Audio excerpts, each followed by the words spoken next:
একটুখানি কথামৃত। বেলঘরে হইতে গোবিন্দ মুখোপাধ্যায় প্রমুখ ভক্তেরা আসিয়াছেন। ঠাকুর যেদিন তাহার বাটিতে শুভাগমন করিয়াছিলেন, সেদিন গায়কের জাগো জাগো জননী এই গান শুনিয়া সমাধিস্থ হইয়াছিলেন। গোবিন্দ সেই গায়কটিকেও আনিয়াছেন। ঠাকুর গায়ককে দেখিয়া আনন্দিত হইয়াছেন, বলিতেছেন, তুমি কিছু গান করো। গায়ক গান গাহিতেছেন। ঠাকুর বলিতেছেন, এই গানে স্বরচক্র ভেদের কথা আছে। ঈশ্বর বাহিরেও আছেন, অন্তরেও আছেন। তিনি ভিতরে থেকে মনের নানা অবস্থা করছেন। স্বরচক্র ভেদ হলে মায়ার রাজ্য ছাড়িয়ে জীবাত্মা পরমাত্মার সাথে এক হয়ে যায়।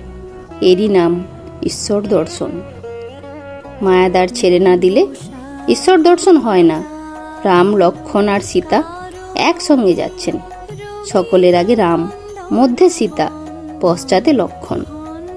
যেমন সীতা মাঝে থাকতে লক্ষ্মণ রামকে দেখতে পাচ্ছেন না, তেমনি মাঝে মায়া থাকতে জীব ঈশ্বরকে দর্শন করতে পারছে না। তবে ঈশ্বরের কৃপা হলে মায়াদার ছেড়ে দেন। যেমন দারোয়ানরা বলে, বাবু হুকুম করে দিন, ওকে দ্বার ছেড়ে দিচ্ছি। বেদান্ত মত আর পুরাণ মত। বেদান্ত মতে বলে এই সংসার ধোঁকার টাটি, অর্থাৎ জগৎ সব ভুল, স্বপ্নবোধ। কিন্তু পুরাণ মত বা ভক্তি শাস্ত্র বলে যে ঈশ্বরই চতুর্বিংশতি তত্ত্ব হয়েছেন, তাকে অন্তরে বাহিরে পূজা করো। যতক্ষণ আমি বোধ তিনি রেখেছেন ততক্ষণ সবই আছে, আর স্বপ্নবোধ বলবার জো নাই। নিচে আগুন জ্বালা আছে, তাই হাঁড়ির ভিতরে ডাল, ভাত, আলু, পটল সব টকবক করছে, লাফাচ্ছে, আর যেন বলছে আমি আছি, আমি লাফাচ্ছি। শরীরটা যেন হাঁড়ি, মন বুদ্ধি জল। ইন্দ্রিয়ের বিষয়গুলি যেমন ডাল, ভাত, আলু, পটল। অহং যেন তাদের অভিমান, আমি টকবক করছি, আর সচ্চিদানন্দ অগ্নি। তাই ভক্তিশাস্ত্রে এই সংসারকেই মোজার কুটি বলছে। রামপ্রসাদের গানে আছে, এই সংসার ধোঁকার টাটি, কালীর ভক্ত জীবমুক্ত নিত্যানন্দময়।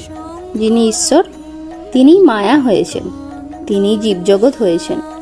ঈশ্বর মায়া জীবজগৎ এক দেখে। কোনো কোনো ভক্ত সমস্ত রামময় দেখে, রামই সব রয়েছেন। কেউ রাধা কৃষ্ণময় দেখে, কৃষ্ণই এই চতুর্বিংশতি তত্ত্ব হয়ে রয়েছেন। সবুজ চশমা পড়লে যেমন সব সবুজ দেখে, তবে ভক্তিমতে শক্তি বিশেষ। রামই সব হয়ে রয়েছেন, কিন্তু কোনোখানে বেশি শক্তি আর কোনোখানে কম শক্তি। অবতারেতে তিনি একরকম প্রকাশ, আবার জীবেতে অন্যরকম। অবতারেরও দেহ বুদ্ধি আছে, শরীর ধারণে মায়া।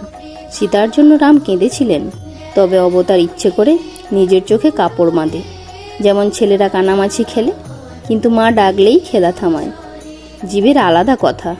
যে কাপড়ে চোখ বাঁধা, সেই কাপড়ের পিঠে 8টা স্ক্রুপ দিয়ে বাঁধা।